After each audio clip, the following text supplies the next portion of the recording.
Hay trenes que no solo cruzan países, sino que atraviesan las sombras del alma. En esta historia, el silencio pesa más que las palabras, y hay verdades que no buscan ser escuchadas, sino intuidas. Antes de comenzar, cuéntame desde dónde estás escuchando esta historia. ¿Y qué hora es allí? Escríbelo en los comentarios. Prepárate, porque la historia está a punto de empezar. Era una mañana húmeda y silenciosa, de principios de octubre, una de esas en que la niebla se posa sobre los tejados de Londres como un sudario de lana gris, y el mundo parece contener la respiración. Me encontraba en Baker Street, sentado junto al hogar, hojeando un volumen antiguo de ensayos médicos alemanes que Holmes despreciaba abiertamente, cuando el tintineo agudo de la cucharilla de plata en su taza de té delató su presencia más que cualquier palabra. Había pasado casi media hora sin que intercambiáramos palabra alguna. Él, hundido en el sillón, con los dedos entrelazados sobre el pecho y la mirada fija en un punto invisible del techo, parecía estar sumido en uno de sus prolongados silencios mentales, aquellos que solo interrumpía cuando el mundo exterior lograba penetrar la muralla de su introspección. «Watson, ¿cree usted en las premoniciones?», preguntó de pronto, sin girar la cabeza. Levanté la vista con un dejo de desconcierto. «¿Premoniciones, Holmes? ¿Se refiere a corazonadas?» «No exactamente. Me refiero a esa perturbación leve pero insistente del espíritu que precede al descubrimiento, como un temblor bajo la superficie antes del seísmo. No es ciencia, lo admito, pero no deja de ser real». No alcancé a responder, pues justo en ese momento, la figura del cartero apareció tras el cristal esmerilado de la puerta. El sobre que dejó en manos de la señora Hudson y que, acto seguido, Holmes tomó con gesto pensativo, rompió definitivamente el silencio de la mañana. Observó con atención el sello de cera, oscuro, con una impresión apenas perceptible, y acarició el papel con la yema de los dedos, como si pudiera leer su contenido antes de abrirlo. «Alemania», murmuró, girando el sobre con destreza. «Berlín, para ser precisos». El nombre estampado al reverso provocó en él un estremecimiento casi imperceptible, y al rasgar el borde del sobre con su cortapapeles de marfil, su voz adquirió un tono que no le oía desde los días de Birstone Hall. «Prepare su maleta, Watson», dijo sin levantar la mirada. «Nos han escrito desde las sombras. El contenido de la carta, si bien breve, fue todo menos trivial. Estaba escrita en francés con una caligrafía militar precisa, sin adornos ni errores. La firmaba un tal von Helmrich, nombre que, en aquel momento, no evocó en mí sino una vaga asociación con alguna lectura de mis años mozos. Pero fue el segundo objeto contenido en el sobre lo que suscitó en mí un malestar inmediato. Holmes lo extrajo con lentitud y lo sostuvo a contraluz. Un delicado pañuelo de lino blanco, bordado a mano, con las iniciales E.A. en una esquina. Lo notable no era la exquisitez de su confección, sino la mancha oscura y seca que lo cruzaba en diagonal. Un trazo de sangre, casi simbólico, como si alguien hubiese querido sellarlo con un acto de desesperación más que con una herida. «¿Qué le sugiere, Watson?», preguntó Holmes sin quitarle los ojos de encima. «Me parece un gesto desesperado, acaso una súplica muda, pero no alcanzo a comprender su significado». Holmes giró el pañuelo, revelando lo que hasta entonces permanecía oculto. En un diminuto margen de tela, bordadas con hilo negro apenas perceptible, figuraban 6 palabras escritas en alemán. «Sie ist nicht gegangen, sie ist verschwunden». ¿La comprende usted? Sí, significa «ella no se fue, ella desapareció». Holmes guardó el pañuelo en su caja de cuero sin pronunciar palabra. Yo notaba en su rostro una mezcla singular de contención emocional y alerta intelectual. Aquella simple frase, que a mí me resultaba sombría, parecía tener para él el peso de un presagio. Cuando alguien desaparece, Watson, murmuró finalmente, no es el cuerpo lo primero que se esfuma, sino el relato que los demás construyen a su alrededor.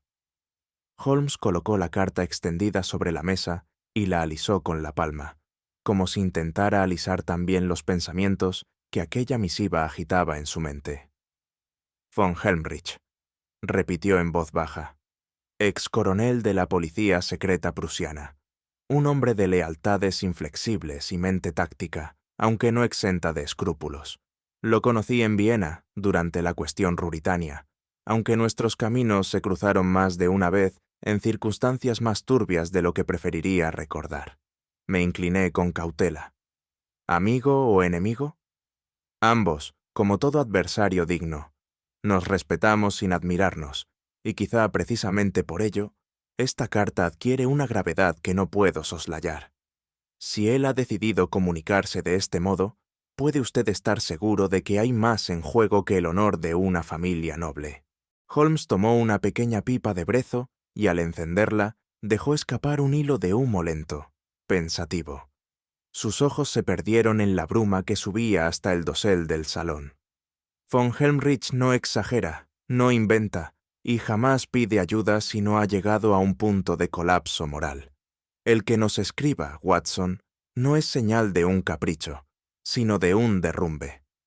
Leímos juntos la carta.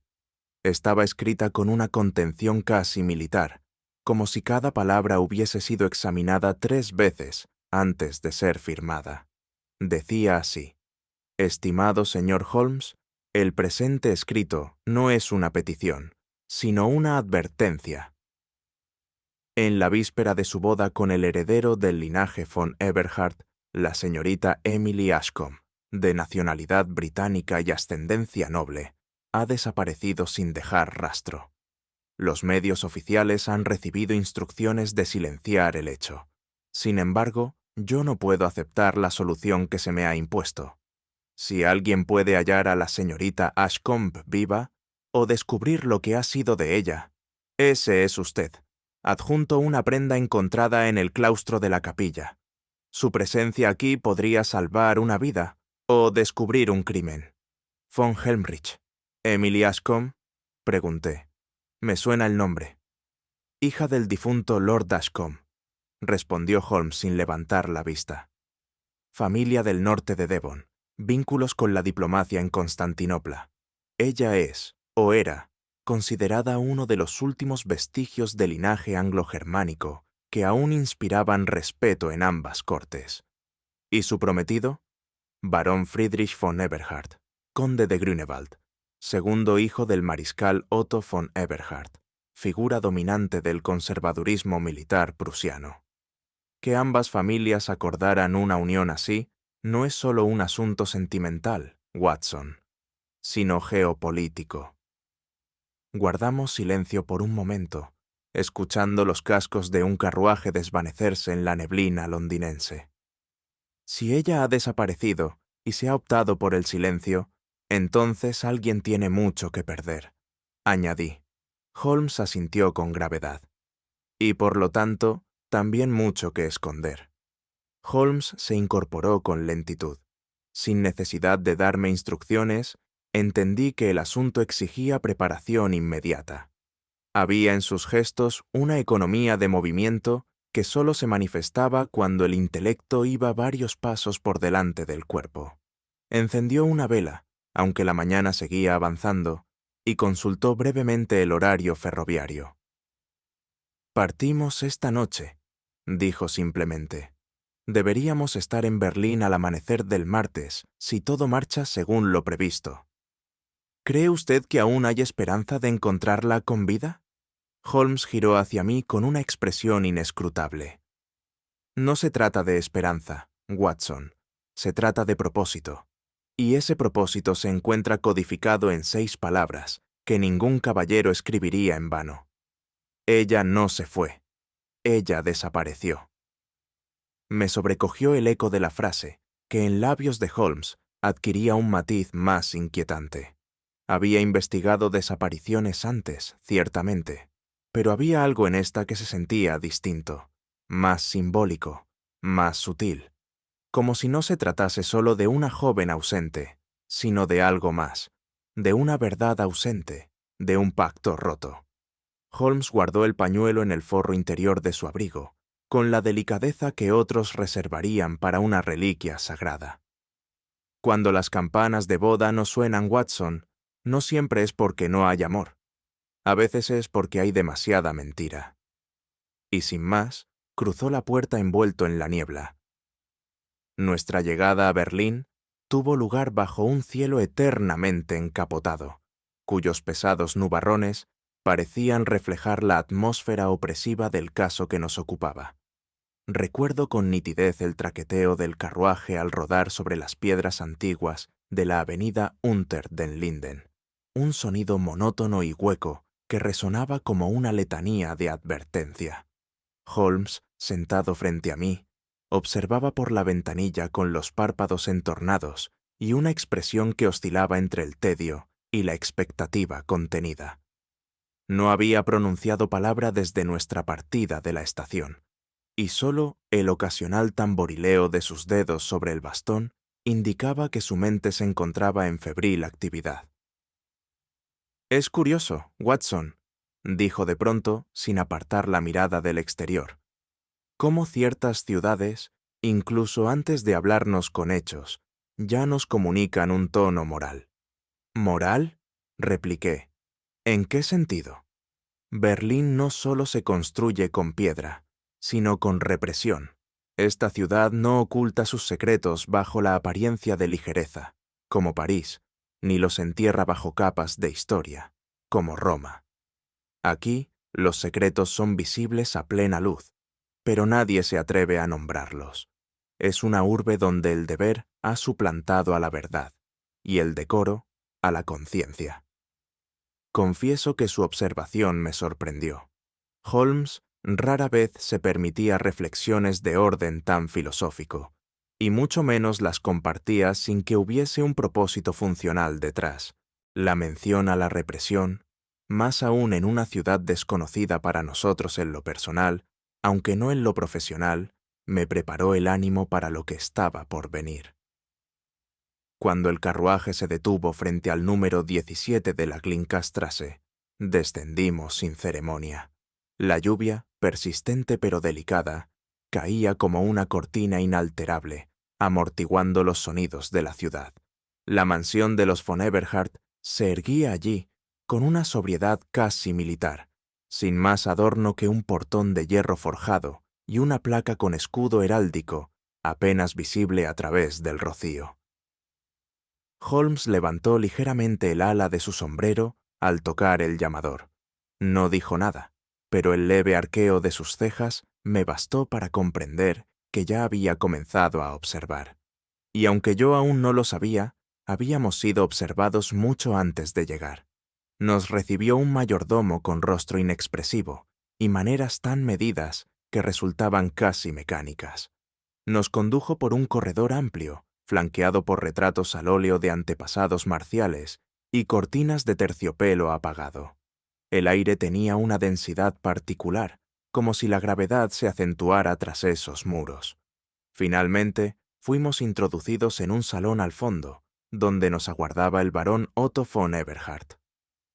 Era un hombre de edad avanzada, aunque no vencido por el tiempo. Su porte conservaba la rectitud de un antiguo general y sus manos, apoyadas sobre el respaldo de una silla sin sentarse aún, denotaban una disciplina adquirida más por necesidad que por orgullo. Sus ojos, sin embargo, eran lo que verdaderamente dominaba la escena, fríos, metálicos y tan carentes de titubeo como de afecto. «Señor Holmes», dijo con voz grave y un acento germánico perfectamente modulado, «no puedo decir que su presencia me complazca, pero si Helmrich le ha llamado, supongo que lo ha hecho con causa suficiente». «Lo ha hecho, señor barón», respondió Holmes con cortesía medida, «y le aseguro que, de no estar convencido de la gravedad de los hechos, no habría cruzado la Mancha en pleno octubre». Von Eberhard asintió, pero no añadió gesto alguno de acogida. Simplemente indicó con una mano que tomáramos asiento y se colocó detrás de su escritorio, sin siquiera preguntar si deseábamos té o café. Aquella frialdad, tan contraria a la hospitalidad británica, no escapó a mi atención, pero Holmes parecía haberla previsto y no se mostró ni incómodo ni sorprendido. «No hay desaparecida», dijo el barón de forma tan abrupta que por un momento pensé haber entendido mal. «Hay una joven que ha cambiado de opinión. Lo que haya hecho con su libertad es asunto suyo. La boda se cancelará en privado y, en su momento, será olvidada. No veo razón para escarbar en ello». Holmes no respondió de inmediato. Se limitó a inclinarse hacia adelante y, con gesto pausado, extrajo del bolsillo interior de su abrigo el pañuelo con las iniciales bordadas. «¿Y esta prenda, barón, también fue producto de un cambio de opinión?» La mirada del barón descendió lentamente hasta el pañuelo, pero no se inmutó. Si hubo en él sorpresa, la ocultó con la destreza de un diplomático. «No reconozco ese objeto». Holmes lo dobló con cuidado y lo guardó. «Entonces habrá de disculparnos si preferimos indagar por nuestra cuenta». El silencio que siguió fue breve, pero denso, y por un instante tuve la sensación de que, en aquella casa, las palabras eran menos importantes que lo que no se decía. Tras aquella entrevista gélida, el mayordomo nos asignó habitaciones en el ala este, contiguas pero separadas por un corredor estrecho. Ya instalados, Holmes solicitó, con su tono habitual de indiferencia estratégica, que alguien nos acompañara a recorrer el interior de la propiedad. «Conocer el terreno que uno pisa, Watson, siempre ha sido mi costumbre antes de investigar», comentó con ironía, mientras descendíamos por una escalera en espiral que olía a madera encerada y polvo antiguo. Fue entonces cuando se nos presentó una figura singular, una joven de rostro ovalado, piel pálida como el alabastro, y ojos de un gris claro que no miraban directamente, sino como si vigilasen constantemente un punto detrás de ti. Se llamaba Liesl, según el mayordomo, y era muda de nacimiento. Holmes le dedicó una leve reverencia, y la muchacha respondió con una inclinación que denotaba más obediencia que cortesía. «Perfecta para guardar secretos», murmuró Holmes en voz baja, mientras ella nos precedía por los pasillos. Mientras recorríamos los salones, observé que la casa, a pesar de su tamaño, carecía del bullicio doméstico que uno podría esperar de una residencia noble. No se oía el entrechocar de loza, ni pasos apresurados de sirvientes, ni susurros de doncellas. Todo era estático, como si la casa misma hubiese adoptado el silencio como regla. Pasamos junto a un salón cerrado con llave. Liesl se detuvo brevemente allí, y sin girarse, permaneció inmóvil por varios segundos. Holmes se percató de inmediato, y se acercó con la lentitud de quien mide el valor de una pausa. «¿Es este el salón azul?», preguntó, aún sabiendo que no habría respuesta. La muchacha volvió el rostro hacia él, y por un breve instante, sus ojos parecieron pedir que no se insistiera. Luego siguió caminando como si nada hubiese ocurrido. Pero Holmes no olvidó ese gesto. Más adelante, en el vestíbulo principal, Holmes le pidió que nos mostrara el jardín posterior. Mientras ella abría la puerta, él se inclinó discretamente y tomó su muñeca con delicadeza. Yo me sobresalté, pero él no parecía agresivo, sino más bien atento. «Interesante», murmuró. «Un hematoma en forma de anillo, justo donde se colocaría una llave con demasiada fuerza». La muchacha retiró la mano con un respingo, apenas visible, y bajó la vista. No hubo protesta, tampoco podía haberla, pero en su silencio se agolpaban más respuestas de las que cualquier voz podría ofrecer. Y aunque todavía no sabíamos qué había tras aquella puerta cerrada, Holmes ya había percibido la primera grieta en el muro del secreto. La tarde siguiente a nuestra llegada, tras haber recorrido con Holmes los exteriores de la finca y haber intercambiado escasos pero significativos saludos con los sirvientes, cuya reserva era más pétrea que natural, el barón nos permitió acceso a la galería familiar. Era una estancia de techos altos y ventanas ojivales que se prolongaban hacia el sur y que albergaba una extensa colección de retratos de la estirpe von Eberhard. El polvo en las molduras sugería que, a pesar de su importancia simbólica, pocos ojos habían osado detenerse allí durante los últimos años. Holmes, que no era hombre de superficialidades, examinaba cada marco no por la expresión del retratado, sino por las fechas, los objetos sostenidos en las manos, los colores de fondo y, sobre todo, como me hizo notar con un murmullo, por los nombres grabados en letras doradas bajo el óleo. Fue así como ambos detuvimos el paso ante un retrato que destacaba no por su presencia, sino precisamente por su ausencia. Estaba cubierto con un paño de terciopelo oscuro, cuidadosamente fijado por alfileres discretos. ¿Por qué un retrato ha de ser velado en una galería familiar? Pregunté, más para mí que para él. Porque quien lo cubrió temía no tanto al rostro que muestra, sino al rostro que aún revela, respondió Holmes con tono casi meditativo. La memoria familiar no suele borrar lo que se repudia, sino aquello que se repite. Me incliné para examinar el marco inferior. No se percibía nombre alguno, pero la fecha grabada, 1811, se mantenía visible. Holmes, sin tocar el paño, observó con detenimiento el tamaño del marco y su disposición. Su mirada me indicó que había tomado nota mental de su ubicación. Proseguimos nuestro recorrido hacia el ala oeste, zona habitualmente reservada a huéspedes distinguidos. Sin embargo, nos llamó la atención que ese corredor, aunque impecablemente limpio, no mostraba señales de tránsito reciente. Las alfombras, bien alineadas, no presentaban el más leve pliegue, ni los candelabros polvo alguno. Lo más insólito, sin embargo, fue que al caminar por aquel pasillo, nuestros pasos no producían eco.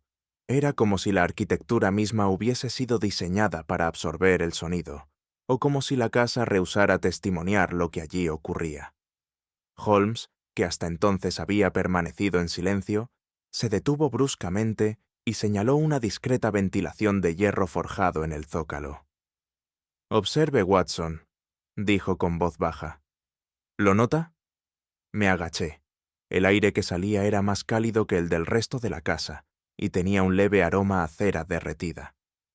«Alguien ha encendido una vela tras este muro», concluí. Holmes asintió. «O muchas, y lo ha hecho para que no se vea lo que no puede ser apagado». Y sin añadir más, continuó caminando, con la misma expresión que adoptaba en los momentos previos a un hallazgo crucial. A la mañana siguiente, Holmes sugirió, sin consultar conmigo pero previendo mi aquiescencia, realizar un paseo matinal por los jardines interiores, alegando que el clima se mostraba propicio para la observación. La niebla había levantado parcialmente, dejando entrever las copas de los árboles y los senderos de grava húmeda. La criada muda, Liesl, nos acompañó sin ser llamada, lo cual no escapó a la atención de mi compañero. Fue durante ese recorrido cuando conocimos a Héctor, el mastín alemán de la familia. Era un animal de aspecto formidable, de pelaje oscuro y complexión robusta, que caminaba con dignidad pero sin alegría. Nos fue presentado por el jardinero como un ejemplar noble y acostumbrado a la compañía humana, aunque últimamente, según confesó con un murmullo reacio, parecía alterado. Holmes, que solía demostrar una sorprendente afinidad con los animales, se agachó sin imponerse y dejó que Héctor oliese su mano. El perro, tras una breve vacilación, aceptó la caricia. Pero fue al acercarnos al ala norte del jardín, donde se erguía una pequeña estructura de ladrillo rojizo, unida al cuerpo principal de la mansión, que el comportamiento del animal cambió de forma abrupta. Se detuvo. Luego, con el lomo erizado, retrocedió 3 pasos. Soltó un quejido apenas audible y bajó la cabeza, como si percibiese algo más profundo que un simple peligro físico. No ladró, no mostró agresividad, solo una negación temblorosa, cargada de miedo puro. Curioso, ¿no le parece, Watson?, murmuró Holmes mientras lo observaba. Bastante. No parece una reacción aprendida. Exacto. No es aversión, es memoria. Héctor giró sobre sí mismo y se alejó con paso tenso. Liesel, que había observado todo con expresión neutra, apenas movió los labios, como si quisiera emitir una advertencia que su cuerpo se negaba a pronunciar. Holmes sacó su pequeña libreta de notas y apuntó unas líneas que no me permitió leer en ese instante. Luego alzó la vista hacia la estructura clausurada. «En esa habitación hay algo que no quiere ser hallado», dijo con voz grave. «Y no hablo del perro». Aquella frase quedó suspendida en el aire como una sentencia antigua. No nos acercamos más ese día, pero Holmes ya había marcado un objetivo en su mapa invisible de la verdad. Era difícil describir con exactitud la sensación que se apoderaba de uno al permanecer más de unas horas en la mansión von Eberhard. No se trataba de un miedo concreto ni de una amenaza definida, sino de una especie de opresión etérea, una presión invisible que comenzaba en el pecho y se desplazaba lentamente hacia la nuca, como una mirada persistente que nunca llegaba a encontrarse con los ojos. No era superstición, al menos no en el sentido vulgar del término. Era una atmósfera, una cualidad del silencio. «Esta casa respira, Watson», dijo Holmes al anochecer, mientras compartíamos una infusión amarga que la señora de llaves nos había preparado sin entusiasmo. «Pero no respira aire, respira secretos». No le respondí de inmediato. Mis pensamientos vagaban entre las imágenes fragmentarias que había reunido durante el día. La criada muda, el retrato cubierto, el perro que huye de una puerta, los ecos que no existen. Nada concreto aún, pero todo insinuante. Sentí que la verdad nos rondaba como una presencia tímida, deseosa de revelarse, pero atrapada por un pacto de silencio. Holmes se levantó y caminó hacia la ventana. Observó durante un momento el jardín, ahora envuelto en penumbra. «¿Recuerda usted la carta, Watson?», dijo sin girarse. «Ella no se fue, ella desapareció». Asentí. ¿Y si no se tratara solo de una mujer? ¿Y si esa frase hablase también de esta casa, de este linaje, de esta verdad? Guardamos silencio. Afuera, el viento rozaba los vitrales con un lamento casi humano. Y en ese murmullo me pareció escuchar algo más que el sonido de la noche. Era como si la propia mansión intentase hablarnos, pero aún no encontrara el valor para romper su voto. Pocas veces en mi vida he sentido con tanta intensidad la impresión de estar entrando en un lugar que ya ha presenciado un duelo invisible. La capilla de los von Eberhard, aunque no consagrada según rito anglicano, poseía esa solemnidad universal que reviste a todos los espacios destinados a la unión espiritual de dos seres humanos. Aquel recinto, sin embargo, no era un santuario de promesas cumplidas, sino el vestigio de un juramento truncado. Holmes y yo habíamos solicitado permiso para visitar el lugar donde, según lo previsto, debió celebrarse la boda de la señorita Emily Ashcombe. El mayordomo, tras una breve consulta con el barón, nos condujo sin palabra alguna a través de un pasadizo lateral que desembocaba en la pequeña nave de piedra. Era evidente que, desde la noche de la desaparición, nadie había tenido el valor, o la voluntad, de volver a cruzar aquel umbral. La capilla era de una sencillez imponente. Los bancos de madera oscura estaban dispuestos con simetría inmaculada, y en el altar aún quedaban rastros marchitos de un adorno floral que alguna mano diligente no se había atrevido a retirar. El polvo no se había asentado aún del todo, lo que indicaba que las puertas habían sido abiertas en fechas recientes, quizá por la misma persona que había dejado tras de sí el inconfundible aroma de lirios secos y cera derramada. Holmes se detuvo en el centro del pasillo y giró lentamente sobre sus talones, como si midiera la resonancia del silencio. Luego, sin una palabra, Se arrodilló junto a uno de los bancos y deslizó la mano entre la madera y la piedra del suelo. ¿Percibe, Watson, la diferencia entre un lugar abandonado y uno abandonado con prisa? Me preguntó sin mirarme. ¿A qué se refiere? Observe los pétalos esparcidos. No fueron retirados con cuidado, sino pisoteados. La cera, allí, señaló, goteó no desde una vela encendida sobre el altar, sino desde una que alguien sostenía, y que se dejó caer. Me estremecí levemente. Había, en el modo en que Holmes enumeraba aquellos detalles, algo casi ceremonial, como si estuviera reconstruyendo no una escena del crimen, sino una misa interrumpida por el destino. Nos acercamos juntos al altar. Allí, justo delante del escalón central, alguien había depositado, u olvidado, un pequeño lazo blanco, deshecho por el tiempo, cuya ligadura aún retenía una hebra de cabello castaño. Holmes no lo tocó.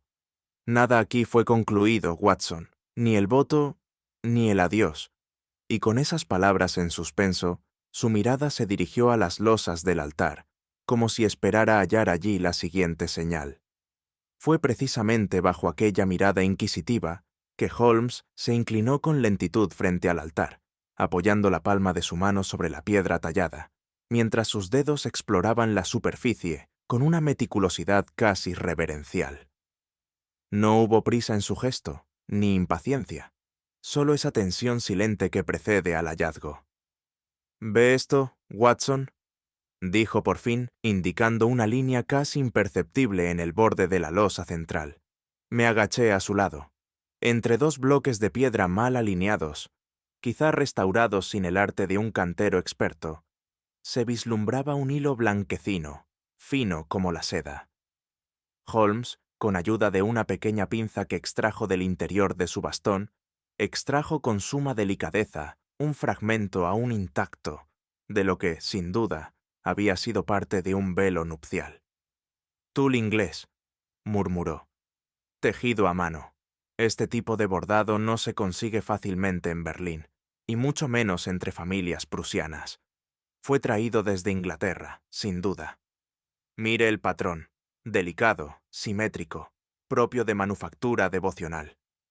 ¿Cree usted que pertenece a Emily?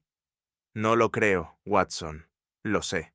La única otra prenda hecha con esta tela se halla ahora doblada en un cofre que permanece cerrado desde su desaparición. Había una serenidad inquietante en el tono de Holmes, como si hubiese previsto aquel hallazgo antes de venir, como si simplemente estuviera confirmando algo que ya intuía desde el instante en que leyó la carta. El tul, atrapado entre las piedras, no era solo una pista material, era un símbolo, un rastro mudo de una promesa que no llegó a pronunciarse. Y lo más perturbador no era su presencia, sino su ubicación. No estaba en la sacristía, ni en el pasillo, ni siquiera en los bancos. Estaba en el altar mismo, como si quien lo dejó allí hubiese querido sellar, con su desaparición, una ceremonia incompleta. «La fuga implica ruptura», musitó Holmes con los ojos cerrados. «Esto, en cambio, es la huella de una entrega frustrada». Y aunque no añadió palabra, su expresión me indicó que, bajo aquella piedra, había algo más que silencio. Apenas habíamos retomado la inspección del espacio sacro cuando Holmes, con la mirada absorta en los bordes del altar, se detuvo de golpe y señaló una presencia vegetal inesperada. A primera vista, parecía uno más de los muchos residuos florales dispersos por la capilla, pero al examinarlo de cerca, advertimos que se trataba de una flor marchita y claramente ajena al entorno estacional. «Un crocus», dijo Holmes. «Marchito, pero aún reconocible. Y sin embargo, no estamos en primavera». Me incliné. Efectivamente, era una flor propia de marzo o abril, pero estábamos en octubre. ¿Pudo haber llegado aquí por accidente?, aventuré. Difícilmente. El crocus es una flor frágil y no es habitual en arreglos florales prusianos. Su presencia aquí es deliberada, como si alguien hubiera querido depositar un símbolo o un mensaje. ¿Un mensaje para quién?, Para quien supiera leerlo, respondió Holmes con voz grave. Observé su rostro mientras formulaba aquellas palabras. Había en él una mezcla peculiar de compasión y severidad, como si su mente oscilara entre dos juicios posibles, el de la víctima y el del autor de la escena. El crocus, Watson, no es una flor cualquiera. En ciertas culturas, representa el inicio del amor. En otras, es emblema de un juramento secreto. Aquí, lo hallamos fuera de estación, fuera de lugar y fuera del tiempo. ¿Y qué deduce usted?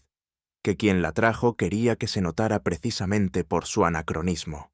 Alguien quiso dejar constancia de un pacto o de su traición. Lo más desconcertante, sin embargo, fue la disposición de la flor. No yacía junto a las demás, ni había sido arrojada al azar. Estaba colocada justo en el borde del escalón del altar, como una ofrenda o una despedida.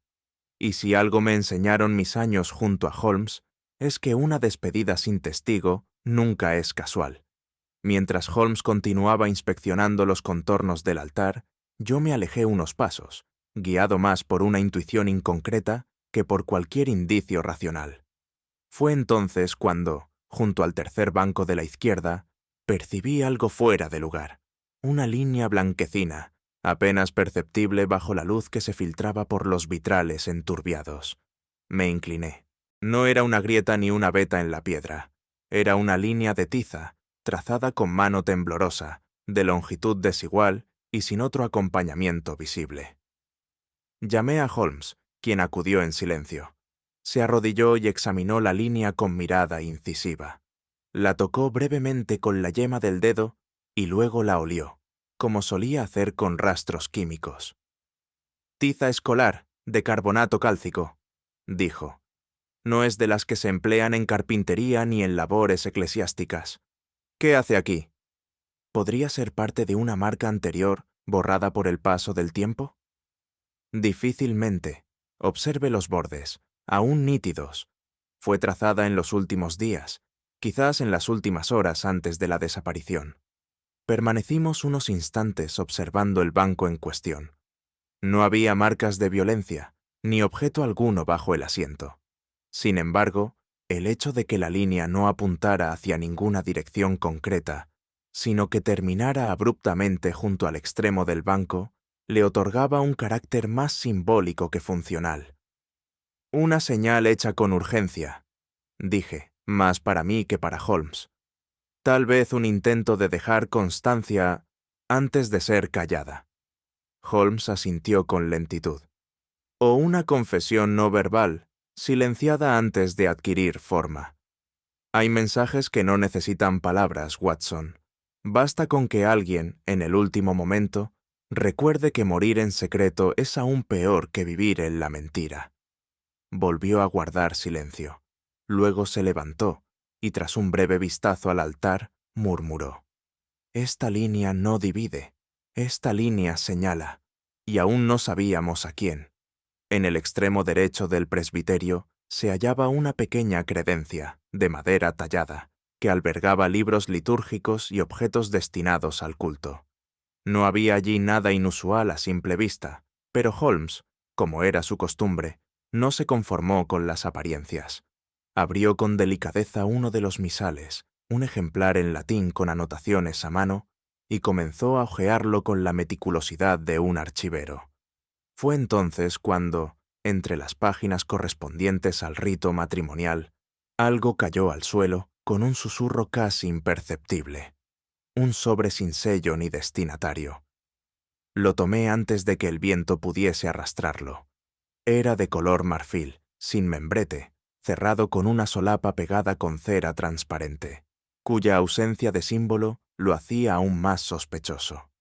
Holmes lo tomó con la punta de los dedos, lo examinó brevemente y tras verificar que no contenía sustancia adherente ni rastro de fragancia, práctica habitual en cartas románticas, procedió a abrirlo.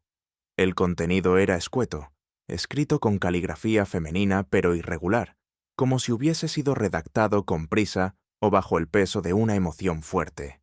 Leímos juntos: «No puedo decirte esto de frente. Si pronuncias el sí, también sellas tu destino. Hay cosas que no te han dicho, cosas que se ocultan tras los retratos y bajo los nombres antiguos. No es una unión, es una jaula. Si te casas, lo sabrás, pero entonces será tarde. No había firma, tampoco fecha. ¿Qué le sugiere Holmes? Que quien escribió estas líneas no deseaba impedir la boda por despecho. Este no es un mensaje de celos, es una advertencia. Y lo más interesante, Watson, es que no va dirigida al varón, sino a la novia. ¿Emily? Sin duda, lo que implica que no desapareció por sorpresa, sino en respuesta a una información recibida. Esta carta puede haber sido el detonante. Me estremecí al pensar en ello. A menudo damos por sentada la fragilidad de los secretos familiares, pero no consideramos el poder que tienen para demoler destinos enteros cuando finalmente salen a la luz. Holmes dobló la carta con precisión y la guardó entre las páginas del misal. Y ahora, Watson, permítame señalar lo más inquietante de todo. ¿Qué sería? Esta carta no fue encontrada por accidente. Fue colocada aquí para ser hallada, pero solo por alguien capaz de interpretar sus silencios. Y en ese momento comprendí que el siguiente silencio no sería escrito, sino encarnado. Esa misma noche, mientras el reloj del vestíbulo marcaba las 11 con campanadas solemnes y el ambiente en la casa parecía más denso que nunca, el mayordomo se presentó en nuestra habitación con el semblante alterado.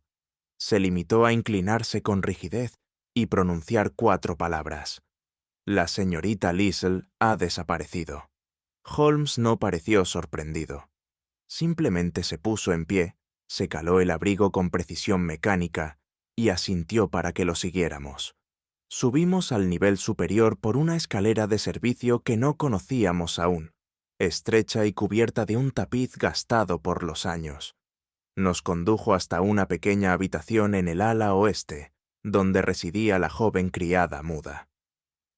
Al abrirse la puerta, percibí de inmediato una atmósfera extrañamente intacta. Todo estaba en su sitio, desde la manta cuidadosamente doblada sobre la colcha hasta el jarrón con agua, sin flores, junto a la ventana. Sin embargo, Holmes no tardó en notar el único detalle discordante. Se acercó a la almohada y alzó con delicadeza una pequeña pluma blanca, apenas curva, que había quedado suelta entre las sábanas. ¿Reconoce esto, Watson? ¿Una pluma de ave? No exactamente. Es de cisne, y más aún, de los adornos de un tocado nupcial. Observó luego el interior del armario. Las ropas de Liesl seguían allí. No había signos de lucha, ni huellas de escapatoria. No se ha fugado, ha sido retirada, dijo con voz neutra. Me senté al borde de la cama.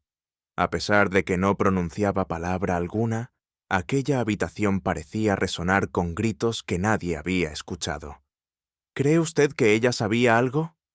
No lo creo, Watson. Estoy convencido. Y ahora, por ese saber, ha sido silenciada.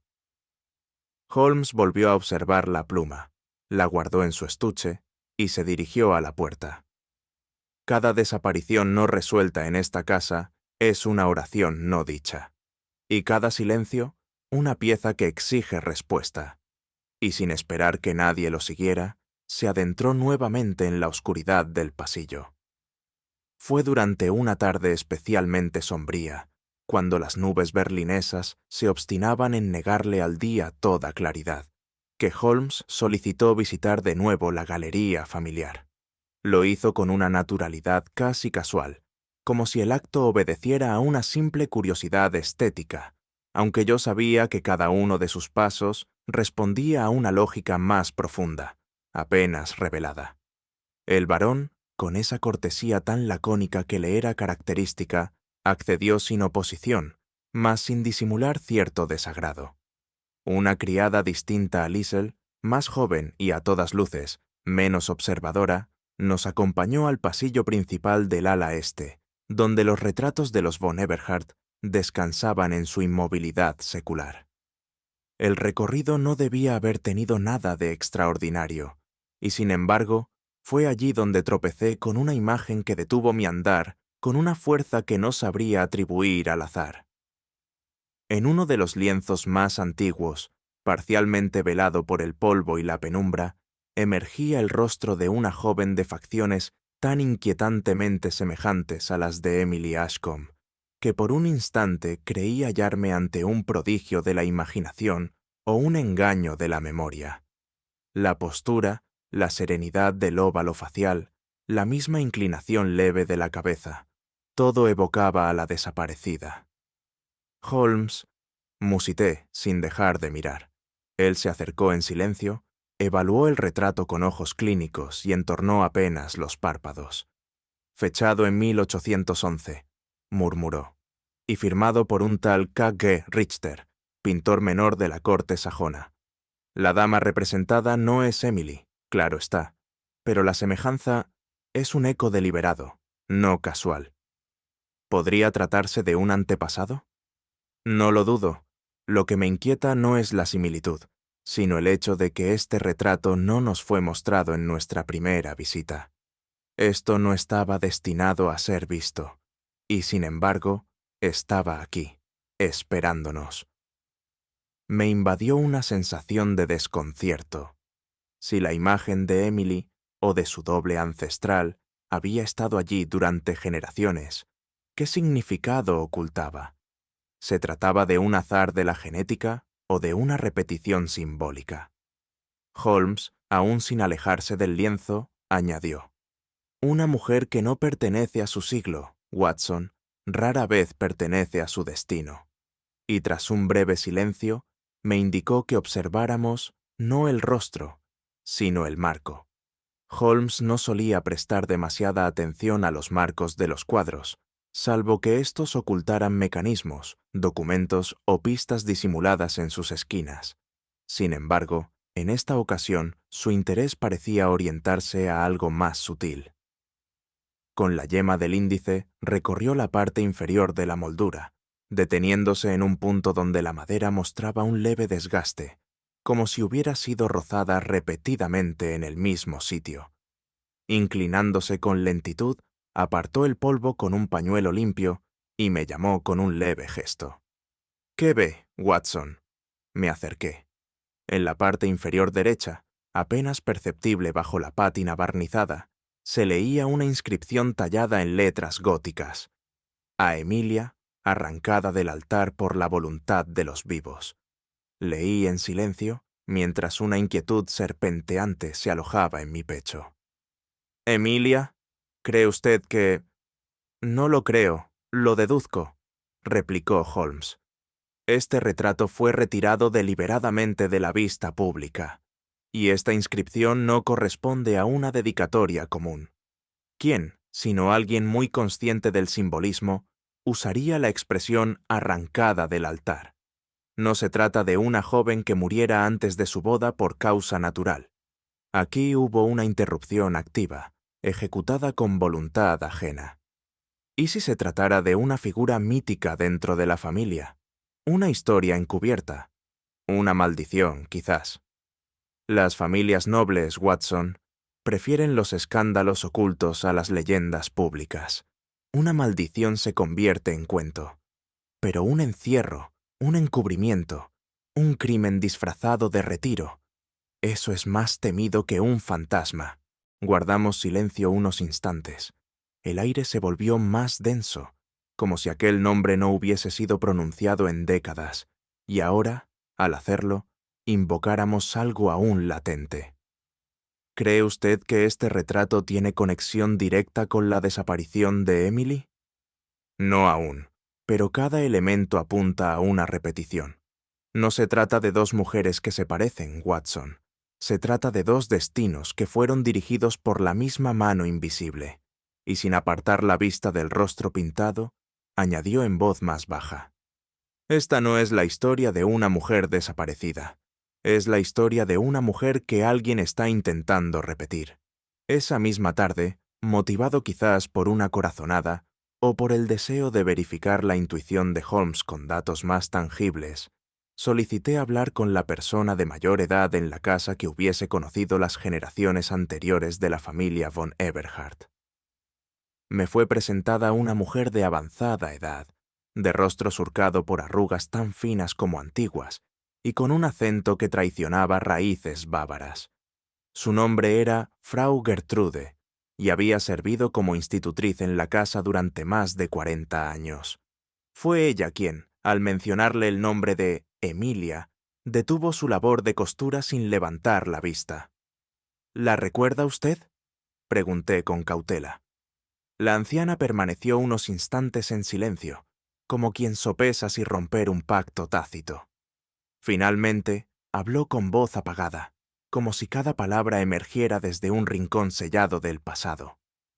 Fue antes de mi tiempo, pero el nombre aún resuena entre las paredes.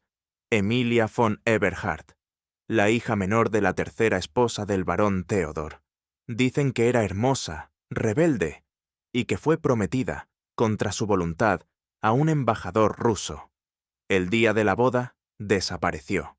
No dejó carta, no hubo rastro, solo un velo rasgado en el corredor del ala oeste. ¿Se la buscó? Oficialmente, no. Hubo una misa por su alma y un encierro de la servidumbre.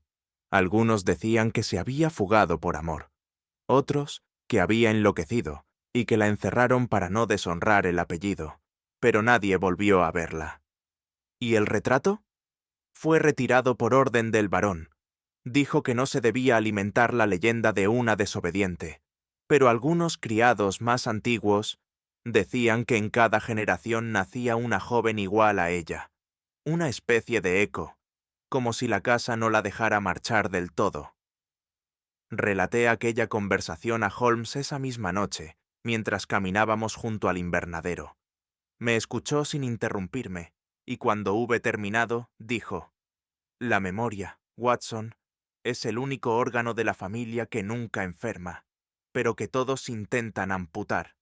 Sus palabras quedaron flotando en el aire, mientras la figura de Emilia se afianzaba, no como un recuerdo, sino como una clave aún no descifrada. Esa noche, mientras el silencio del ala oeste se cernía como una losa sobre la mansión, me descubrí a mí mismo repasando, no sin inquietud, las impresiones que el retrato de la tal Emilia había dejado en mi ánimo. No se trataba solo de la semejanza física, que era ya de por sí perturbadora. Había en aquella mirada pintada una resonancia espiritual que trascendía la simple herencia genética, como si la joven retratada, aun desde su prisión de óleo y barniz, hubiese advertido a quienes quisieran mirar más allá del lienzo. «Holmes», dije al fin, incapaz de contener el flujo de pensamientos, «si aceptamos que Emily y Emilia comparten más que un parecido, ¿no estaríamos acaso rozando el territorio de lo fantástico?» Holmes, que fumaba en silencio junto a la ventana, no me respondió de inmediato. Sus ojos estaban fijos en la penumbra exterior, pero su mente, como siempre, se hallaba ocupada en otra profundidad. La semejanza física, Watson, puede ser una coincidencia estadística, o puede ser algo más. Cuando una familia se esfuerza en ocultar una imagen y, sin embargo, perpetúa su rostro en la descendencia, uno debe preguntarse si lo hace por voluntad o por necesidad. ¿Se refiere a una repetición deliberada? Me refiero a que el pasado, cuando no es procesado, se convierte en un guión. A veces, las familias interpretan sin saberlo la misma tragedia generación tras generación, no por maldición, sino por estructura. Aquella respuesta me pareció tan filosófica como desconcertante. Sin embargo, algo en su tono me indicó que Holmes había comenzado a ver un patrón más amplio, una red invisible que conectaba símbolos, nombres y decisiones.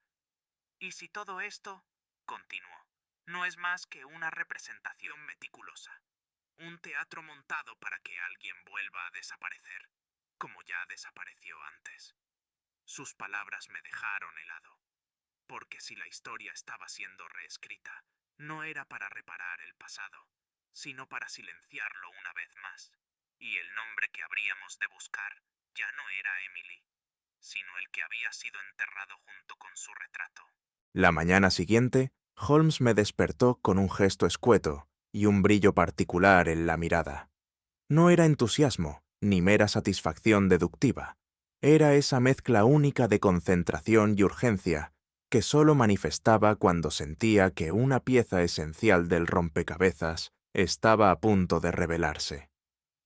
Nos dirigimos a las afueras, Watson. He encontrado algo, dijo mientras me tendía un pergamino arrugado con notas genealógicas y anotaciones manuscritas en alemán. Entre los documentos consultados en la biblioteca familiar, Holmes había hallado una hoja suelta, doblada entre las páginas de un volumen sobre heráldica prusiana.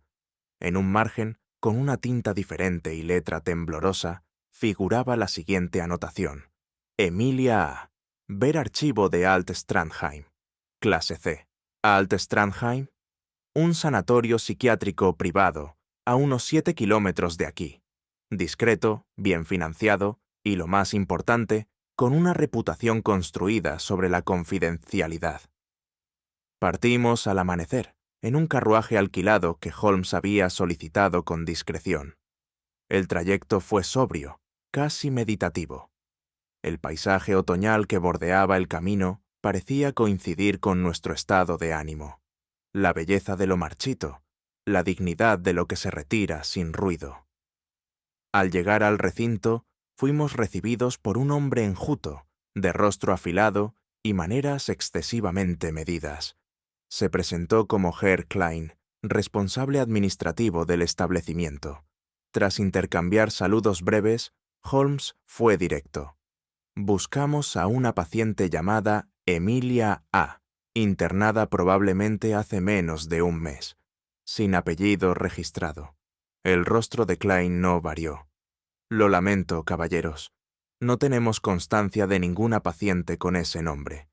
¿Permitiría entonces que revisásemos el registro de admisiones recientes? El hombre dudó por un instante, pero Holmes le sostuvo la mirada con una combinación de cortesía y firmeza que rara vez encontraba resistencia. Muy bien, dijo al fin, pero no hallarán lo que buscan. Lo que no supo fue que Holmes rara vez buscaba lo evidente, sino aquello que no debía ser encontrado.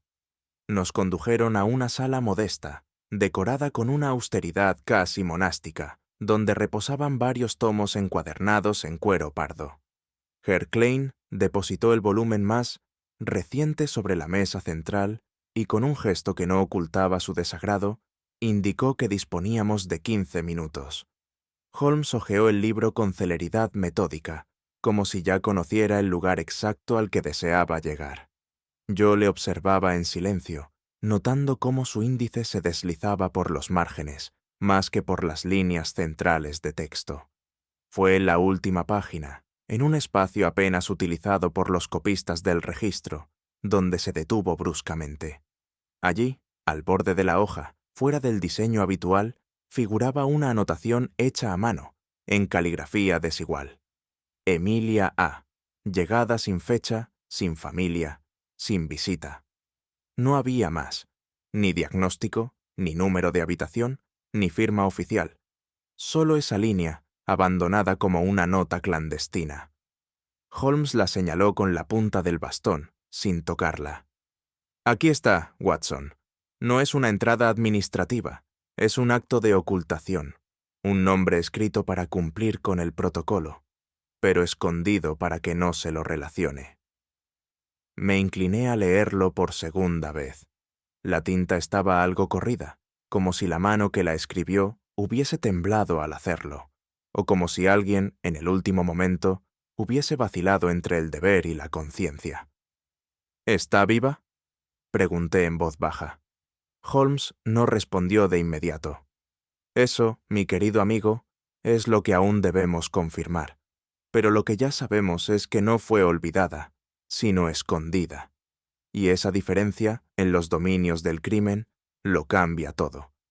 Pocos eran los sonidos que perturbaban el sopor melancólico de aquella finca encaramada sobre los páramos bohemios, pero uno de ellos se repetía con una obstinación desconcertante. el andar rítmico de un perro que no ladraba.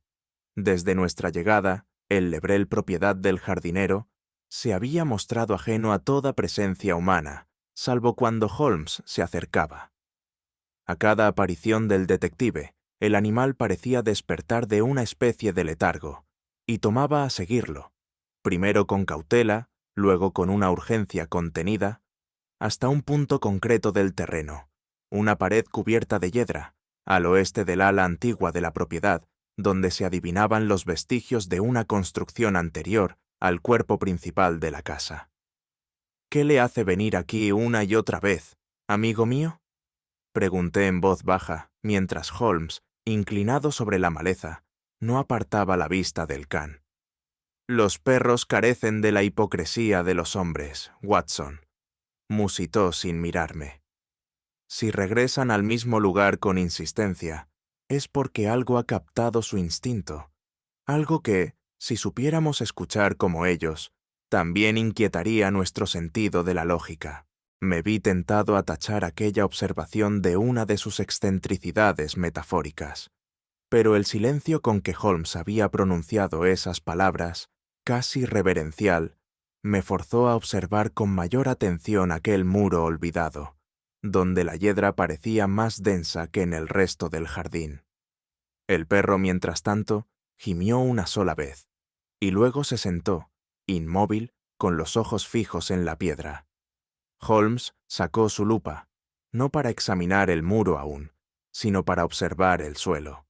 La tierra húmeda, removida en ciertas zonas, ocultaba más de lo que revelaba, y aún no habíamos visto nada.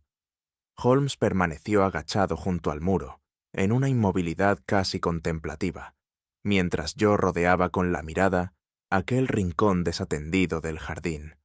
Las piedras del muro mostraban signos de erosión, pero una en particular, de color apenas más claro, con un contorno ligeramente irregular, llamó la atención de mi amigo con la precisión de un compás guiado por la lógica pura. «Observe, Watson», indicó con un tono que mezclaba la emoción contenida y la convicción fría. «Este bloque no pertenece al conjunto original. Su superficie no presenta las mismas marcas de lluvia, ni los líquenes siguen el mismo patrón. Y aún más revelador. Mire usted este borde inferior. ¿Nota la hendidura?». Me incliné para seguir su dedo, y noté, en efecto, una leve separación, como si la piedra descansase apenas apoyada, y no cimentada como las demás. Holmes extrajo una espátula fina de su inseparable estuche de herramientas, y comenzó a tantear con ella los bordes de la losa. La tierra cedía con facilidad inusual, como si hubiera sido removida en semanas recientes. La lógica, Watson, no solo exige evidencia, requiere también el arte de percibir lo anormal en lo ordinario, sentenció con un brillo en los ojos. Con un leve esfuerzo y un movimiento preciso, Holmes logró que la piedra girase ligeramente. Tras apartarla, quedó al descubierto un peldaño de ladrillo descendente, envuelto en un aire húmedo y mohoso que parecía brotar desde las entrañas mismas de la casa. «Prepárese, mi querido amigo. Lo que yace bajo esta entrada no fue hecho para recibir luz, sino para ocultarla». Y sin más, comenzó a descender. Descendimos por el pasadizo angosto que se abría tras el muro de hiedra, guiados por la tenue luz que Holmes proyectaba con su linterna, cuyos destellos parecían más bien suspiros atrapados en la oscuridad. El aire se volvía cada vez más denso, como si cada peldaño descendido nos alejara no solo de la superficie, sino de las leyes comprensibles del mundo.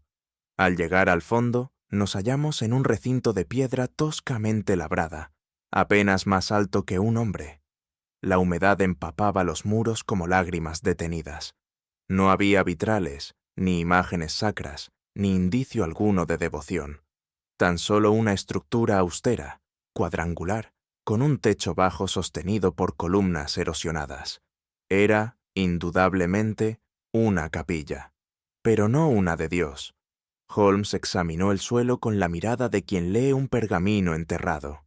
Allí, entre el polvo y las vetas del tiempo, se percibían restos de cera, pétalos resecos, una cinta blanca manchada por el óxido y una pequeña lámpara de aceite, aún tibia al tacto. «Watson», susurró, «lo que se celebró aquí no fue un acto de fe, sino una representación. Todo está dispuesto como un ritual, pero sin alma, como si alguien hubiese querido imitar la forma de una ceremonia, desprovista del contenido». «¿Un simulacro de boda?», aventuré, con el pulso acelerado. Holmes se detuvo frente a lo que parecía un altar improvisado, una losa central apenas elevada del suelo. O el eco distorsionado de una, tal vez una unión que nunca fue reconocida, o que debía ser ocultada. Su voz resonó como un eco en aquel vacío húmedo. A nuestro alrededor, el silencio parecía observarnos, expectante, y sin decir más, Holmes avanzó hacia el corazón de aquella estancia olvidada. Al aproximarnos al altar, percibí un estremecimiento involuntario, como si aquel lugar, ajeno a toda luz sagrada, hubiese conservado en su piedra el residuo de una tragedia no nombrada. Allí, extendido con una precisión casi reverencial, descansaba un vestido de novia. Era blanco, aunque el tiempo y la humedad lo hubieran tornado marfil. La tela, fina como el aliento de una promesa, se encontraba cuidadosamente doblada, sin rastro de violencia, sin arruga alguna que delatase prisa o desesperación. Ninguna mancha, ningún hilo desgarrado, solo un vacío insoportable. Holmes no dijo nada. Su silencio era elocuente. Se inclinó levemente, sin tocarlo, y examinó los pliegues con una concentración que solo he visto en los momentos más graves de nuestras investigaciones. Ni sangre, ni signos de forcejeo. Murmuré. «Precisamente», respondió él, sin levantar la vista. «Esto no es el resultado de una huida ni de un crimen. Es una decisión. Y, lo que es más inquietante, una puesta en escena». Me acerqué entonces por el lado opuesto del altar y vi lo que Holmes ya había advertido. Una huella. Una única pisada. Fresca, leve, apenas visible en el polvo acumulado. No se dirigía hacia la salida, sino que se perdía hacia el ángulo más oscuro de la capilla. «¿Podría ser de ella?», pregunté, con un nudo en la garganta. «Podría», asintió Holmes, aunque eso plantea una pregunta más acuciante. ¿Por qué dejar su vestido y marcharse sin dejar rastro, salvo este? El ambiente se volvió más denso, como si la estancia misma se negara a ceder sus secretos. La huella nos hablaba de alguien que se había detenido, alguien que había dejado atrás no solo su ropa, sino su identidad, su nombre, su historia. Holmes se puso en pie y miró alrededor, pensativo. «La ausencia no siempre indica tragedia, Watson. A veces es un acto de voluntad, un exilio íntimo». Y, sin más, se adentró en la penumbra, siguiendo aquel rastro tan leve que parecía hecho de intención más que de barro. Hay silencios que no descansan en la ausencia de sonido, sino en el peso de lo no dicho, de lo que se temió pronunciar. Mientras seguíamos el leve sendero, que parecía internarse en los cimientos de la capilla, sentí que cada paso era una despedida de algo que nunca llegó a ser. Holmes se había vuelto más reservado aún, si es que ello era posible. Sus ojos recorrían las paredes con una mezcla de análisis y melancolía, como si intuyera que los vestigios no serían hallados en lo material, sino en las huellas sutiles del tiempo emocional. Me detuve un instante, abrumado por la atmósfera. La humedad calaba hasta el pensamiento, y no podía quitarme de encima la imagen de Emily, no en fuga ni en peligro, sino ausente por elección. ¿Qué dolor la habría llevado a despojarse de sí misma con tanta precisión? ¿Qué amor tan hondo, tan inconfesable, la empujó a borrarse del mundo sin una nota, sin un adiós? «Holmes, ¿cree usted que aún vive?». Él no respondió de inmediato. Su mano, enguantada, acariciaba las vetas de una columna como si leyera en ella las líneas de una confesión no escrita. Finalmente, murmuró. Hay quienes respiran, pero ya no habitan su propio nombre. Sus palabras cayeron en el aire como pétalos de plomo. Un leve crujido interrumpió nuestro mutismo. No fue humano ni animal. Fue como el suspiro de la piedra, el eco de un acto invisible pero reciente.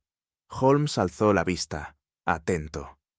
No estamos solos en esta historia, Watson, dijo, no con alarma, sino con una calma que me inquietó aún más. Hay verdades que llegan tarde, pero llegan. Y entonces, en aquella penumbra cargada de ecos, seguimos avanzando. Aquel atardecer, el invernadero de los von Eberhard, usualmente destinado al cultivo de orquídeas y camelias bajo vidrio empañado, se convirtió en un salón de verdades suspendidas. La atmósfera, cargada de humedad y perfume vegetal, no era menos densa que el ánimo de los reunidos. Holmes, con esa serenidad que solo manifiesta cuando se aproxima al núcleo de una revelación largamente rumiada, solicitó la presencia de los miembros principales de la familia, el barón von Eberhard, su hija viuda la señora Clotilde Brackenbury, el joven Maximilian, sobrino del patriarca, y el mayordomo Engel. Yo permanecía a un lado, tomando nota con mi memoria más que con la pluma, pues comprendía que lo que allí se diría no debía quedar registrado aún, sino contemplado y digerido como quien escucha el crujir de los cimientos de una casa antigua. «Os he convocado aquí no por cortesía», dijo Holmes, con voz clara pero sin elevar el tono, «sino porque hay una verdad atrapada entre estos cristales, y conviene que la escuchen juntos. No me responderán aún, les pido solamente que escuchen». El barón, con sus labios tensos y sus ojos entornados, como si midiera cada palabra no pronunciada, asintió apenas. Clotilde jugueteaba con un pañuelo de encaje que no dejaba de doblar y desdoblar en su regazo. Maximilian evitaba mi mirada, y el mayordomo parecía haber sido esculpido en granito. Holmes entonces comenzó a recorrer, como quien desenrolla un tapiz cuidadosamente tejido, los hilos de una historia que hasta ese momento solo él conocía en su totalidad. Mas no reveló aún el corazón de la trama. Tan solo sembró las primeras semillas. El retrato de Emilia idéntica a Emily, la capilla olvidada, el vestido dispuesto como una promesa no cumplida, y en cada pausa, en cada intersticio de silencio, uno podía oír no palabras, sino la respiración contenida de los que ya empezaban a intuir su propia implicación. A veces, musitó Holmes, más para sí que para los otros, las familias esconden su ruina no bajo tierra, sino en los ojos de quien la hereda sin saberlo. Nadie respondió, y sin embargo, el invernadero pareció más frío al final de aquel encuentro. Lo que había comenzado como una reunión se estaba transformando en un tribunal. Pero el veredicto aún aguardaba su momento. Holmes no gustaba de las acusaciones prematuras, pero detestaba aún más el silencio cómplice. Por ello, al día siguiente, volvió a requerir la presencia de Clotilde, esta vez a solas, en la biblioteca revestida de madera oscura, cuyo olor a cuero viejo y resina me resultaba tan inquietantemente semejante al de ciertos archivos policiales donde la culpa toma forma en papel. «Señora Brackenbury», comenzó Holmes con una cortesía glacial, «he hallado, en un sobre sin sello, escondido tras el volumen de Genealogía Germánica, un documento que no lleva firma, pero sí verdad. En él se menciona el nacimiento, hace más de 20 años, de una niña fuera de matrimonio, una criatura cuya existencia fue omitida en los registros y cuya madre, al parecer, no fue más que una institutriz llegada de Hamburgo». Clotilde palideció, pero no habló. Su pañuelo, ahora empapado, cayó al suelo sin que ella lo advirtiera. «Emily Ashcombe», prosiguió Holmes, «descubrió esta carta hace apenas unas semanas. Fue entonces cuando comenzó a indagar, movida, no por curiosidad o vanidad, sino por un genuino sentido de justicia. Esa investigación, señora, fue lo que desencadenó todo cuanto vino después, porque no solo descubrió la existencia de la hija ilegítima del varón, sino su paradero, y lo más perturbador, que dicha hija, recluida bajo otro nombre, nunca fue reconocida ni visitada por ninguno de ustedes. «¡No sabe lo que dice!», exclamó Clotilde, con voz temblorosa, finalmente quebrada por la presión insoportable de tantos años de ocultamiento. «Al contrario», dijo Holmes sin alterar su tono, «sé exactamente lo que digo. La joven internada en el sanatorio de Waltham, registrada como Emilia A., no es otra que la heredera olvidada. Y lo que es más grave, señora, Emily intentó darla a conocer, restituirle su dignidad, mas alguien en esta casa consideró que ello pondría en peligro no solo el nombre de la familia, sino también su control sobre los bienes y el apellido. Allí, por primera vez, vi en los ojos de Clotilde algo más que vergüenza, un miedo hondo, pálido, de aquellos que se sienten arrastrados por un pasado demasiado grande como para ser negado.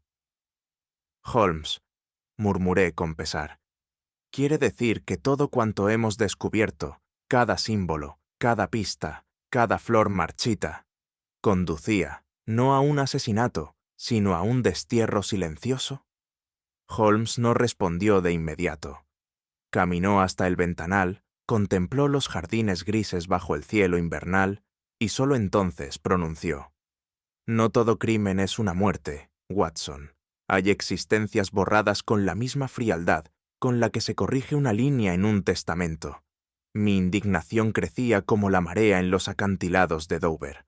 Aquella tarde, mientras Holmes y yo regresábamos por el sendero de grava que conducía a la verja de hierro forjado, no pude contener más el hervidero de pensamientos que me atormentaban. «¿Y nadie?», pregunté con vehemencia. «Absolutamente nadie en esta familia se opuso cuando Emily fue apartada de la vista de todos. ¿Ninguno alzó la voz cuando fue conducida, como un mueble antiguo, al sanatorio?» «Recuerde, Watson», respondió Holmes con gravedad, «que las verdades más insoportables no son las que se niegan, sino las que se disfrazan de necesidad». El relato se fue reconstruyendo como un vitral roto. Emily, tras enfrentarse al varón en su despacho, le habría mostrado la carta encontrada, demandando explicaciones. Él, acorralado por los años de ocultación y por una moral ancestral cuyo mayor pecado era la exposición pública, optó por el camino de la eliminación simbólica. Desterrarla, no con violencia visible, sino con argucias legales, con la ayuda de un médico de familia y un diagnóstico convenientemente impreciso. La joven fue internada como Emilia A., sin fecha concreta, sin familia oficial, sin visitas admitidas, y en lugar de alzar la voz, los miembros de la casa sellaron sus labios. Clotilde, tal vez temiendo por su posición o por la ruina del apellido, miró hacia otro lado. Maximilian, joven aún, fue mantenido en la ignorancia, y el varón simplemente dictó silencio. «Holmes», susurré, «¿qué clase de hombre es capaz de sacrificar así a su nieta por mantener la fachada de un nombre?» Él me miró entonces, no con dureza, sino con una tristeza antigua, casi filosófica. El mismo tipo de hombre que cuida más de su retrato en el salón que de su propia sangre. Es una especie muy común, me temo, entre los que confunden el linaje con la virtud. Y con aquella sentencia, mientras las sombras se alargaban sobre el jardín, comprendí que la voz de Emily no había sido silenciada del todo, pues su historia, a través de los hechos, los símbolos y las huellas, aún clamaba por justicia. Fue en una mañana gris de febrero cuando nos dirigimos, acompañando a Holmes, a la clínica St. Luger, una institución privada y discreta ubicada en las afueras de Chertsey, cuyo aspecto modesto ocultaba, bajo la fachada de reposo terapéutico, un número indeterminado de historias amputadas, voluntariamente o no, de toda continuidad familiar. El doctor en jefe, un caballero delgado y de voz amortiguada por años de prudencia profesional, nos condujo a través de corredores silenciosos, donde el tiempo parecía detenido no por la calma, sino por la suspensión del juicio. La sala a la que nos llevó era modesta, bien ventilada y carente de ornamento. Allí, sentada junto a una ventana que no se abría del todo, se hallaba una mujer joven. Su rostro, demacrado por el tiempo y los tratamientos, aún conservaba la belleza etérea que tanto me había impactado en el retrato de la casa von Eberhard. Sobre su regazo, un tul blanco era bordado con una paciencia casi ritual. Los dedos, delgados y pálidos, se movían con precisión ciega, sin pausa y sin variación. No levantaba la mirada. No pareció notar nuestra presencia. «¿Cuál es su diagnóstico, doctor?», pregunté con voz baja. «Amnesia disociativa, combinada con estado de mutismo voluntario», respondió con un suspiro casi imperceptible. «No tenemos constancia de su nombre verdadero. Se registró como Emilia A., traída por un caballero cuyo nombre tampoco figura completo en nuestros archivos». Holmes se mantuvo en silencio. Observaba, no el rostro, sino las manos. Aquellos dedos que, más que bordar, parecían seguir una partitura invisible. Tras unos momentos de contemplación, se acercó un poco más, sin invadir el espacio de la paciente. «Watson», dijo con su característico tono analítico, «observe, la elección del tul blanco no es casual. No es un material provisto por la clínica, ni adecuado a ningún uso médico. Este tipo de tejido es propio de la confección de velos nupciales. ¿Y ese patrón lo reconoce?». Me incliné ligeramente, con el recelo que el entorno imponía. Allí, entre la urdimbre y las hebras, se delineaba de forma apenas perceptible una figura circular con radios asimétricos, el símbolo que habíamos hallado en la capilla, grabado en piedra junto al altar sin votos. «No es un recuerdo inconexo», musitó Holmes. «Es un eco persistente. Aquel símbolo no podía haber sido recreado por casualidad. Era una señal, una huella de que, pese a la quietud exterior, algo en su interior resistía». «Esta mujer», añadió Holmes con tono grave, «no ha perdido la memoria. La ha sellado, y lo ha hecho con la precisión de una mente que elige olvidar para sobrevivir. Y así, en aquel sanatorio olvidado por todos, comprendimos que la clave de todo lo ocurrido no yacía en el linaje perdido, sino en la voluntad indomable de una mujer decidida a desaparecer antes de ser vencida». Fue entonces cuando Holmes solicitó, con su habitual mezcla de firmeza y cortesía, que le fueran entregados los objetos personales de la paciente conservados en custodia. El doctor accedió, no sin cierta vacilación, y al cabo de unos minutos nos presentó una pequeña caja lacada que contenía tan solo 3 elementos: un pañuelo bordado con las iniciales EA, un cuaderno de tapas verdes casi vacío y una hoja suelta doblada en 4. Holmes desplegó la hoja con cautela. Yo contuve el aliento al reconocer el mismo papel que, semanas atrás, había sido enviado de forma anónima a la finca von Eberhard, el aviso que, poco antes de la boda, insinuaba un escándalo por estallar. Aquel mensaje que, en su momento, supusimos obra de una tercera persona. «Observe con detenimiento, Watson», dijo Holmes, entregándome la nota. La caligrafía era ciertamente delicada, de inclinación leve, con trazos cuidadosos y espaciados. Pero ahora, confrontada con las anotaciones dispersas del cuaderno verde de la paciente, algunas frases sin sentido aparente, otras solo con números o nombres sueltos, el paralelismo se hizo irrefutable. «No es una coincidencia», afirmé. «Es la misma mano». «Exactamente», corroboró Holmes. «Fue ella quien envió la nota, Emily misma. No para sabotear su boda, como se pensó entonces, sino para dejar constancia de que algo no era como parecía. Era un intento desesperado, no de escapar, sino de hablar cuando todos sus canales habían sido cerrados. El descubrimiento tenía un doble filo. Confirmaba su identidad, pero también revelaba que su desaparición no había sido fruto de la locura, sino de una estrategia. Fingir pérdida de memoria, esconderse a plena vista, dejar símbolos en lugar de palabras. Una mente lógica, reprimida por fuerzas que jamás comprenderemos del todo, dijo Holmes. No se rinde, se repliega. Lo que esta mujer ha hecho es construir un refugio de silencio y codificar su voz en formas que solo quien verdaderamente la haya conocido podría descifrar. Y así, al borde de aquella revelación, comprendimos que no habíamos hallado una víctima vencida, sino a una mujer cuyo mayor acto de resistencia fue ocultarse en los pliegues de sí misma.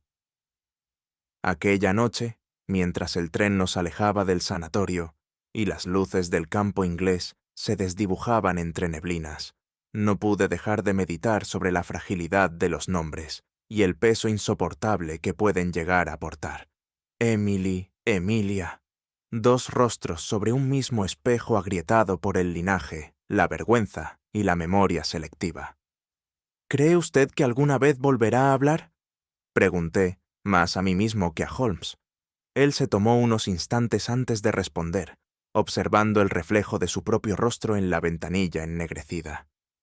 Quizá no con palabras, dijo por fin, pero su nombre ya habla por ella. Cada símbolo que dejó, cada elección deliberada, cada silencio, es un lenguaje en sí mismo, un susurro persistente que desmiente el olvido. Y comprendí entonces que hay nombres que no se pronuncian por vergüenza, otros por poder, y unos pocos, como el suyo, que sobreviven a todo eso, no por imposición, sino por dignidad. Emily Ashcombe, o Emilia A., no había desaparecido. Simplemente había elegido un modo más profundo y elocuente de permanecer. El tren partió al anochecer desde la estación de Brno, avanzando con la dignidad lenta de los convoyes europeos que cruzan fronteras invisibles, más marcadas por la memoria que por la geografía.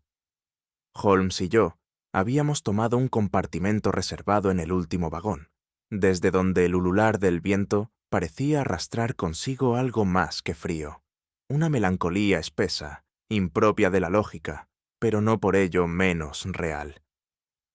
Holmes se mantenía en su asiento, con los brazos cruzados y la cabeza ligeramente inclinada, sumido en un silencio que no era fatiga, sino recogimiento intelectual.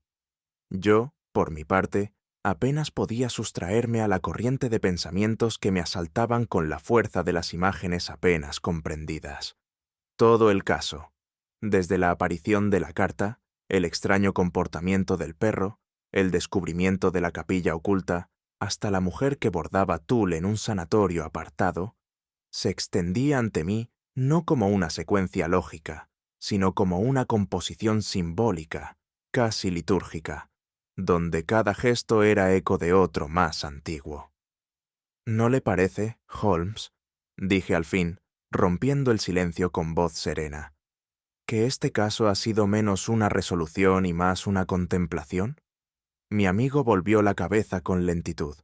Su mirada, que en otras ocasiones hubiera estado impregnada de brillo analítico, parecía ahora envuelta en una penumbra casi espiritual.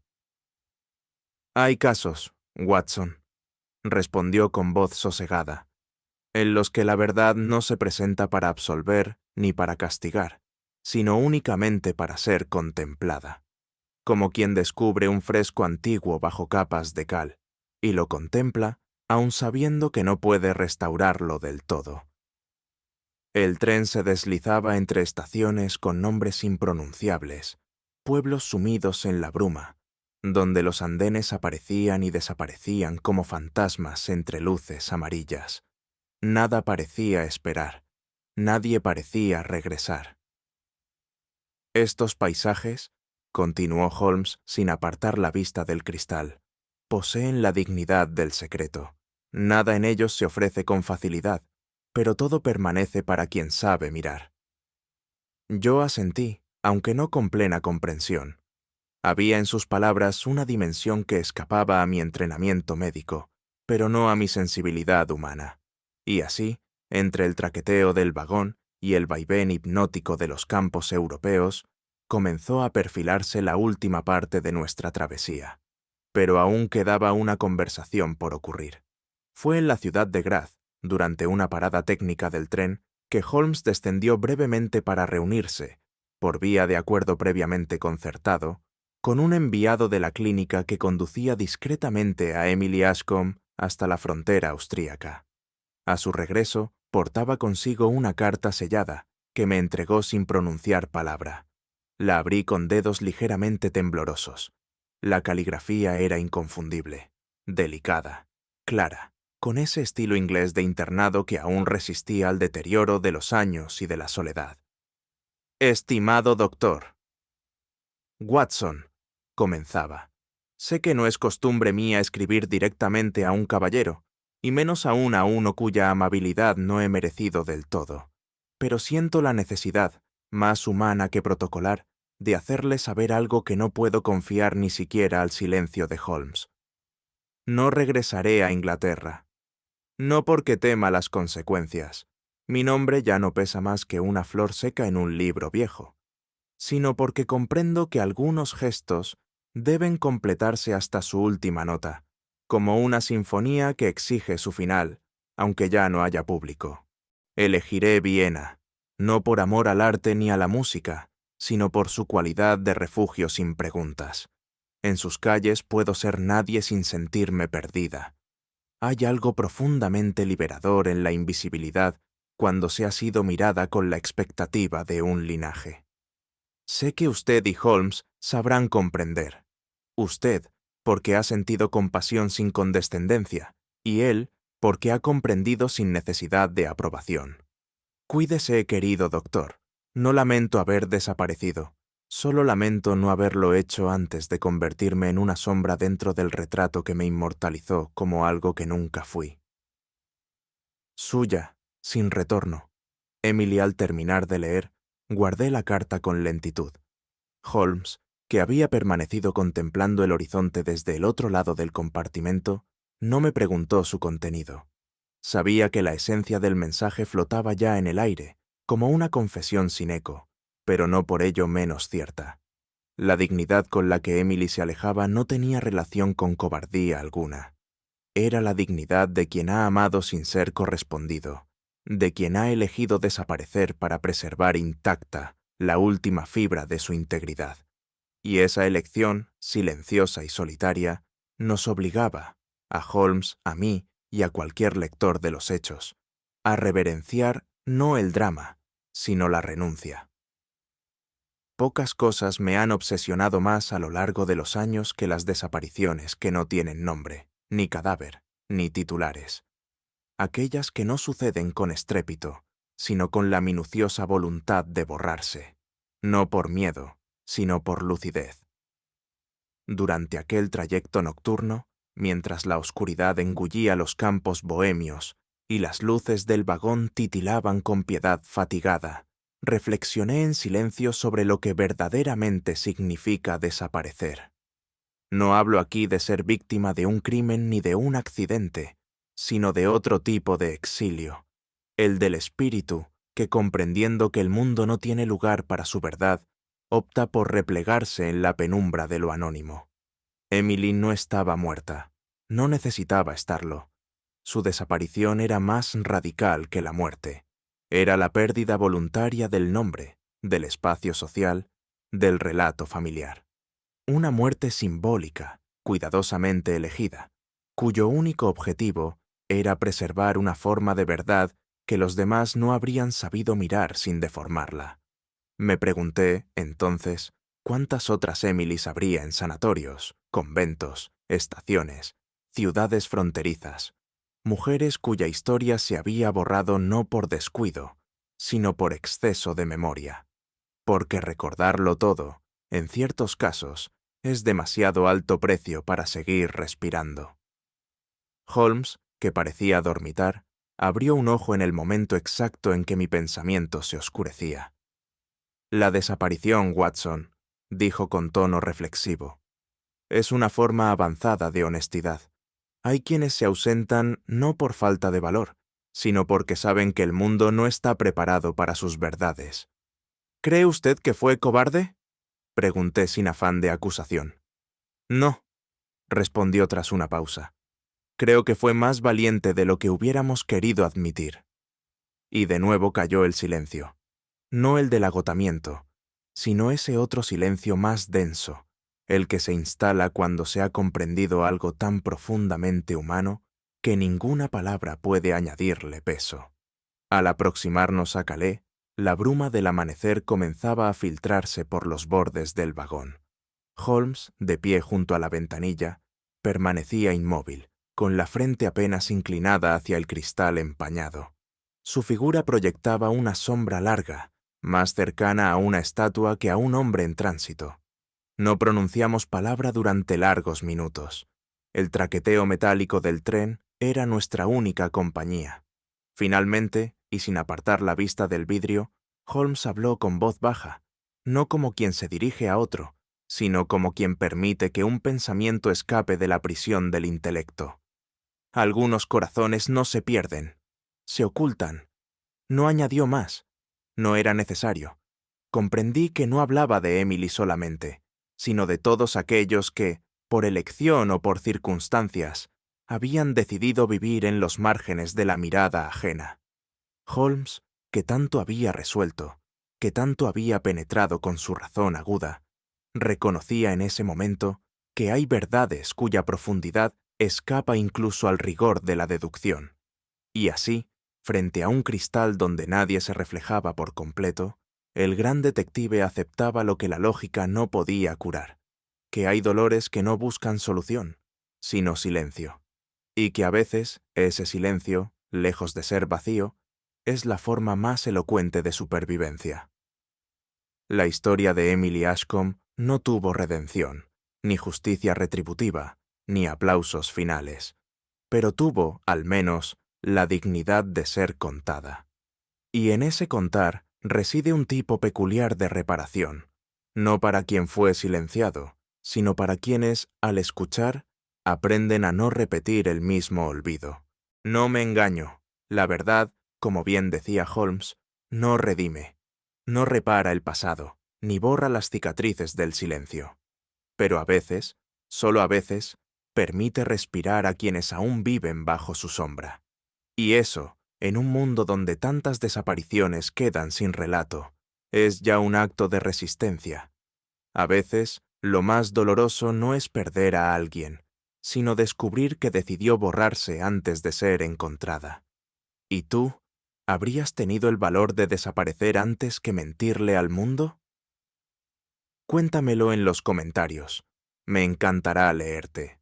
Si te ha gustado esta historia, deja tu like, compártela con alguien curioso. Y no olvides suscribirte para más enigmas.